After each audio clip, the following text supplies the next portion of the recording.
मित्रहो, राज्याचे पर्यटन मंत्री आणि सरकारमधले एक प्रमुख मंत्री उपमुख्यमंत्री एकनाथ शिंदे यांचे अत्यंत निष्ठावंत असलेले शंभूराजे देसाई यांनी एक अजब विधान केलेले आहे। कुणाल कामराला आणून टायरमध्ये घालून त्याला थर्ड डिग्री द्या असं त्यांनी पोलिसांना उद्देशून वक्तव्य केलेले। आता शंभूराजे देसाई हे एक प्रमुख नेते आहेत, मंत्री आहेत, साताऱ्यामधून ते आमदार म्हणून निवडून येतात आणि जर वरकरणी पाहिलं तर हा नेता खूपच सौम्य प्रकृतीचा, प्रवृत्तीचा, जनसामान्यांना बरोबर घेऊन जाणारा असा हा नेता आहे। त्याच्यासारख्या नेत्याने थेट थर्ड डिग्रीचा उल्लेख करावा आणि पोलिसांना या संदर्भातलं सूचना कराव्यात याचं अनेकांना आश्चर्य वाटलं। पण ही जी थर्ड डिग्री आहे किंवा पोलिसांनी आरोपींबरोबर किंवा ज्यांच्यावर दोष आहे अशा दोषींबरोबर थोडंसं आक्रमकपणे वागायला हवं, इतकंच नव्हे तर पोलिसांना हात मोकळा सोडू द्यायला हवा, अशी एक धक्कादायक पाहणी किंवा अशाच एका मागणीचा अभ्यास आता आपल्या समोर येतोय। म्हणजे काय तर थोडक्यात राज्यभरात आणि देशभरात अनेक ठिकाणी पोलिसांवर हल्ले होत आहेत।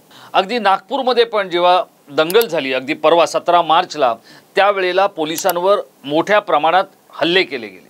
आता एकतर खाकी वर्दी घालून रस्त्यावर उतरून कायदा आणि सुव्यवस्था राखणाऱ्या पोलिसांवरच जर हल्ले होणार असतील तर पोलिसांनी काय करायचं? मग अशा वेळेला पोलिसांना हात मोकळा सोडू द्यायचा का? त्यांना थर्ड डिग्री लावून गुन्हेगारांकडून गुन्हे कबूल करू द्यायला लावायचेत का? तर अशा एका विशिष्ट पाहणीचा अभ्यास आपल्या समोर आलाय आणि देशभरातल्या 17 राज्यांमधल्या पोलिसांनी 20% पोलिसांनी सांगितलंय आम्हाला हात मोकळे सोडू द्या, गुन्हेगारांचा बंदोबस्त करू। हे सगळं करण्याच्या मागचं कारण काय किंवा हे सगळं आपल्याला सांगण्याच्या मागचं कारण काय तर आपल्याला आपल्या घरात, आपल्या कार्यालयात, आपल्या आस्थापनांमध्ये अत्यंत सुरक्षित ठेवणारा पोलीसच आता असुरक्षित आहे आणि त्यामुळे या अभ्यासाला किंवा या पाहणीला एक वेगळं महत्त्व येतं। कुणाल कामराला थर्ड डिग्री लावा हे एक निमित्त झालं, पण त्यातून देशभरातल्या पोलिसांची मानसिकता काय आहे हे मी आपल्याला संक्षिप्त स्वरूपात समजावून सांगणार आहे। नमस्कार मित्रहो, मी राजेश कोचरेकर आणि आपण पाहताय आपलं आवडतं न्यूज पोर्टल टाइम महाराष्ट्र। मित्रहो, पोलीस हा जो घटक आहे, या घटकामुळे तुम्ही आम्ही आपापल्या घरांमध्ये सुरक्षित असतो। राज्यात आणि देशात कायदा आणि सुव्यवस्था हाच घटक सांभाळत असतो आणि याच घटकाकडून आपल्याला खूप मोठ्या अपेक्षा असतात। असं जर मी म्हटलं की मुंबई पोलीस किंवा पुणे पोलीस किंवा महाराष्ट्र पोलीस इतकंच नव्हे तर पोलीस हा जो घटक आहे हा एखाद्या रस्त्यात आजारी पडलेल्या वृद्ध महिलेला रुग्णालयात नेण्यापासून किंवा प्रसूती वेदना होणाऱ्या एखाद्या महिलेला रस्त्यात जर कुठे अडचण आली तर तिला रुग्णालयात किंवा प्रसूतीगृहात पोहोचवण्यापर्यंत आणि एखाद्या वृद्ध दाम्पत्यावर किंवा एखाद्या लहान मुलावर अत्याचार झाला, अन्याय झाला तर त्यांना सांभाळण्यापासून ते अट्टल गुन्हेगारीचा शोध लावण्याचं काम, तुमचे आमचे सण उत्सव परंपरा आणि संस्कृती जपण्याचं कामही हाच पोलीस करत असतो। तर अशा या पोलिसांचा अभ्यास किंवा त्यांच्या मानसिकतेचा अभ्यास एका संस्थेने केला। त्या संस्थेचं नाव आहे centre of the study of developing societies. या संस्थेच्या लोकनीती या विभागामार्फत एक सर्वे केला गेला।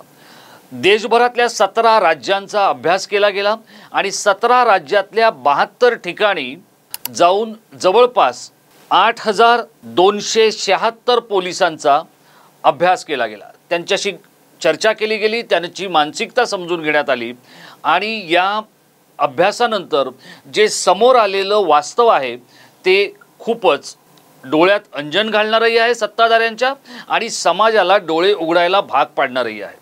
तर हे काय आहे तर या अभ्यासामध्ये एक गोष्ट अशी लक्षात आली की प्रत्येक 5 पोलिसांमागे एका पोलिसाला असं वाटतंय की तपासाच्या दरम्यान तुरुंगात असलेल्या कैद्यांचा ज्या वेळेला आपण गुन्ह्याचा तपास करतोय त्यावेळेला जो हिंसाचार होतो किंवा जो पोलीस हात मोकळा सोडतात किंवा वेगवेगळ्या पद्धतीने गुन्हा कबूल करण्यासाठी प्रयत्न केले जातात, चोप दिला जातो, प्रसाद दिला जातो, या सगळ्या गोष्टींना गेल्या काही वर्षांमध्ये प्रचंड मर्यादा आलेल्या आहेत। सर्वोच्च न्यायालय असेल, उच्च न्यायालय असतील किंवा केंद्रीय मानवाधिकार आयोग असेल, या सगळ्यांच्या माध्यमातून या सगळ्यावर प्रचंड बंधनं आली आणि त्यामुळे जे अट्टल गुन्हेगार आहेत त्यांची जी काही मजल आहे ती महिला पोलिसांचे कपडे फाडणे, त्यांच्यावर हात टाकणे किंवा वर्दीतल्या पुरुष पोलिसांना मारहाण करणे, दगडफेक करणे, त्यांना ढकलून देणे, वाहतूक पोलिसांच्या अंगावर गाड्या घालणे, असे अनेक प्रकार या पोलीस घटकाच्या बाबतीत अनेक ठिकाणी काही समाजकंटकांकडून होताना दिसत आहेत। आणि मग ज्या वेळेला अशा एका पाहणीचा अहवाल आपल्या समोर येतो त्यावेळेला एक गोष्ट आपल्या लक्षात येते आणि ती काय आहे तर हा जो पाहणी अहवाल आहे त्याच्यामधले सर्वाधिक म्हणजे ही जी मागणी आहे किंवा हा जो हिंसाचार होतो तो होऊ दे असं म्हणणाऱ्यांची किंवा त्या हिंसाचारामध्ये काही गैर नाही, ते झालं तरी हरकत नाही पण गुन्ह्याचा तपास लागला पाहिजे असं म्हणणाऱ्यांचं जे सर्वाधिक प्रमाण आहे ते कुठे आहे माहिती आहे का मित्रो? केंद्रीय गृहमंत्री अमित शहा आणि पंतप्रधान नरेंद्र मोदी यांच्या गुजरातमध्ये।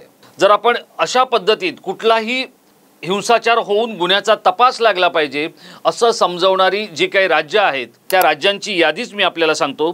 त्यामध्ये गुजरात आहे 57%, आंध्र प्रदेश आहे 51%, महाराष्ट्र जो आहे आपला तो आहे 50%, तामिळनाडू 46% आणि ओडिसा हे 42% आहे।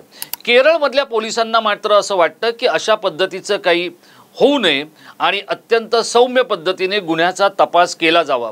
याचं कारण काय आहे तर केरळ हे 100% साक्षर आहे। केरळमधलं जे स्त्री पुरुषांच्या शिक्षणाचं प्रमाण आहे ते पण अगदी कौतुकास्पद आहे आणि त्यामुळे केरळमधली ही जी आकडेवारी आहे ही आहे चक्क 0। तर नागालँड आणि पश्चिम बंगालमधल्या फक्त 2% लोकांना असं वाटतं की हिंसाचार झाला तर ठीक आहे आणि पोलिसांनी बळाचा वापर केला तर ठीक आहे। यावरून आपल्या लक्षात येऊ शकेल की जिथे जिथे गुन्हेगारीचं प्रमाण प्रचंड आहे तिथले लोक आता गुन्हेगारीला कंटाळलेले आहेत। आता या पाहणीमध्ये आणखी एक धक्कादायक माहिती अशी समोर आलेली आहे की महिलांवरचे बलात्कार, महिलांवरचे अत्याचार, लहान मुलांवरचे अत्याचार करणाऱ्या लोकांना न्यायालयीन प्रक्रिया किंवा न्यायालयीन खटले याच्यामध्ये वेळ वाया घालवून सरकारचे आणि व्यवस्थेचे पैसे आणि श्रम वाया घालवण्यापेक्षा त्यांना जमावाच्या हाती दिलं पाहिजे आणि ते न्यायदान हे झटपट होऊ शकेल असं अनेकांना वाटतं। आता या सगळ्या गोष्टी आपला जो कायदा आहे किंवा आपलं जे संविधान आहे, आपली जी घटना आहे, त्यातले अधिकार, त्यातले नियम आणि या सगळ्या गोष्टींचा जर आपण विचार केला तर पोलिसांना असं काही करण्याची मुभा नाही आहे आणि ती गेल्या काही काळात अत्यंत काटेकोरपणे पाळली जाते। याच्यातला आणखी एक मुद्दा असा आहे की हे जे पोलीस कर्मचारी आहेत हे कर्मचारी आहेत म्हणजे ग्राउंड लेवलला जाऊन काम करणारे, कायदा आणि सुव्यवस्था राखणारे लोक आहेत, पण हे जे IPS अधिकारी आहेत किंवा जे बडे अधिकारी आहेत त्यांना मात्र असं वाटतं की आपण कायदा, मानवाधिकार, त्याचप्रमाणे सर्वोच्च न्यायालय आणि उच्च न्यायालयांच्या निर्देशानुसारच तपास केला पाहिजे, आपण असं हिंसाचार करत तपास करायला नको। पण केंद्रीय मानवाधिकार आयोग जो आहे त्याचा 2016 पर्यंतचा एक अहवाल आहे आणि त्या अहवालानुसार जर आपण पाहिलं तर दर 3 दिवसांनी एक एन्काउंटर होताना आपल्याला दिसतो आणि सगळ्यात महत्त्वाचं म्हणजे या एन्काउंटरची संख्या जी आहे ती 813 इतकी आहे, म्हणजे वर्षाला 813 इतकी आहे। आणि या जर आपण गोष्टींचा विचार केला तर या 813च्या 813 प्रकरणांमध्ये एकाही अधिकाऱ्याला शिक्षा झालेली नाही।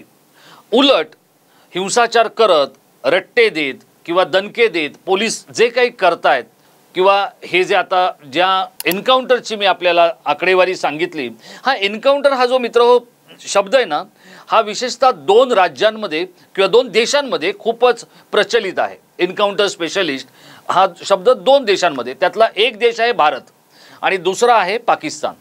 याच्यावरून आपण समजू शकतो की हा एन्काउंटर स्पेशलिस्ट, बरं या एन्काउंटर स्पेशलिस्टला आपल्या देशामध्ये प्रचंड ज्याला आपण म्हणतो की मान सन्मान म्हणा किंवा ग्लॅमर म्हणा हे सगळं मिळत असतं। हे कोण देत असतं तर हे राजकीय नेते देत असतात, सत्ताधारी देत असतात, मंत्री आणि राजकीय मंडळींकडून या सगळ्या एन्काउंटर स्पेशलिस्टचा गवगवा आणि गौरव होत असतो। पण अशाच पद्धतीचा प्रकार जेव्हा अमेरिकेत झाला त्यावेळेला त्या पोलीस अधिकाऱ्याला शिक्षा ठोठावण्यात आली आणि त्याच्यावर कारवाई होऊन शिक्षा ठोठावण्यात आली। पण या सगळ्या गोष्टी तुम्हाला सांगण्याचं कारण काय, तर कारण हे आहे की आपला पोलीस जो आहे हा दिवस रात्र आपल्यासाठी राबत असतो, पण त्याला त्याचं संरक्षण करण्याची ही मुभा नाही आहे आणि ती मुभा मिळावी असा या पाहणी अहवालाचा निष्कर्ष आहे। आणि त्यामुळे जेव्हा शंभूराजे देसाई यांच्यासारखा नेता कुणाल कामराला टायरमध्ये घालून 3rd डिग्री द्या असं म्हणतो, तर ती 3rd डिग्री काय असते, तर एन केन प्रकाराने गुन्हेगारांनी आपली कबुली गुन्ह्याची देणं गरजेचं आहे। आता नुकताच जो आपला बीडमधल्या मस्साजोगमधला जो प्रकार घडला, ज्याच्यामध्ये समूहाने मिळून हत्या केलेली आहे, मकोका लागलाय त्याच्यामधल्या 6 लोकांना, 1 जण फरारी आहे आणि हा जो सुदर्शन घुले ज्याने ही हत्या केली त्याने सुद्धा पोलिसांचा प्रसाद मिळताच या सगळ्याची कबुली दिलेली आहे। पोलिसांचा प्रसाद हा एक विलक्षण भाग आहे कायदा आणि सुव्यवस्था राखण्याच्या प्रकरणातला, पण हा प्रसाद देऊ देण्याची जबाबदारी ही काही अजून न्यायालयाने किंवा मानवाधिकार आयोगाने पूर्णपणे पोलिसांना दिलेली नाही आहे। पोलिसांचे हात बांधलेले आहेत आणि त्यामुळेच आपल्याकडे खूप मोठ्या प्रमाणात महिला अत्याचार असतील, बाल अत्याचार असतील यांचं प्रमाण वाढलेलं आहे। तर जर पोलिसांना बघा, मुंबईसारख्या शहरामध्ये किंवा महाराष्ट्रासारख्या राज्यामध्ये 90च्या दशकामध्ये खूप मोठ्या प्रमाणात संघटित गुन्हेगारी फोफावली होती। गोपीनाथ मुंडे यांच्यासारख्या एका जबरदस्त अशा गृहमंत्र्याने पोलिसांना जी मोकळीक दिली त्यानंतर संघटित गुन्हेगारी किंवा टोळी युद्ध याच्यावर नियंत्रण मिळवता आलं। पण त्यात होणाऱ्या चकमकी हे पोलीस कर्मचारी स्वतःच्या स्वार्थासाठी सुद्धा करायला लागले। मुंबई पोलिसांमध्ये अनेक गुन्हेगारांच्या टोळ्यांचं कुंकू लावणारे किंवा त्यांच्या टोळ्यांचं लेबल लावून फिरणारे अनेक पोलीस अधिकारी आपण पाहिलेत, वाचलेत आणि दूरचित्रवाणीवर सुद्धा त्यांना आपण पाहिलेलं आहे। त्यांची स्टाईल, त्यांचं वागणं हे सगळंच एका वेगळ्या फिल्मी स्टाईलमधलं असतं आणि ही जी फिल्मी स्टाईल आहे हीच न्यायालयांना किंवा मानवाधिकार संघटनांना नको आहे। पण त्याच वेळेला या गुन्हेगारांकडून थेट पोलिसांनाच जर हानी पोचवण्याचं किंवा त्रास देण्याचं काम होणार असेल तर देशातली कायदा आणि सुव्यवस्था कशी राखली जाणार, हा सुद्धा प्रश्न याच निमित्ताने चर्चेला आलेला आहे। शंभूराजे देसाई जसं म्हणाले की कुणाल कामराला टायरमध्ये घालून 3rd डिग्री द्या, ही एका जबाबदार नेत्याने केलेले जे काही वक्तव्य आहे किंवा जे विधान आहे हे आपल्याला पटतंय का? आणि पोलिसांनी आता संपूर्ण राज्यात आणि देशात कायदा आणि सुव्यवस्था राहण्यासाठी अशाच 3rd डिग्रीचा अवलंब करण्याची वेळ आली आहे का? या पाहणीमध्ये जो धक्कादायक एक अभ्यास समोर आलेला आहे तो म्हणजे महिला आणि बाल अत्याचार करणाऱ्यांना जमावाच्या हाती द्या, हे आपल्याला पटतंय का? आपण आमच्या इनबॉक्समध्ये यावर व्यक्त व्हा। आपण व्यक्त झालेल्या मतांवर आपण पुढचा व्हिडिओ घेऊन येणार आहोत। मित्रांनो, असेच काही माहितीपूर्ण किंवा राजकीय सारीपाटावरचे थेट, अचूक, बोल्ड आणि बिनधास्त व्हिडिओ पाहण्यासाठी आपण टाइम महाराष्ट्राला सबस्क्राईब करा आणि आपण केलं असेल सबस्क्राईब तर आपल्या प्रियजनांना आणि मित्रांनाही सांगा। आपली निराशा होणार नाही इतकंच सांगतो आणि इथेच थांबतो। पुढचा व्हिडिओ येईपर्यंत स्वतःची काळजी घ्या। धन्यवाद।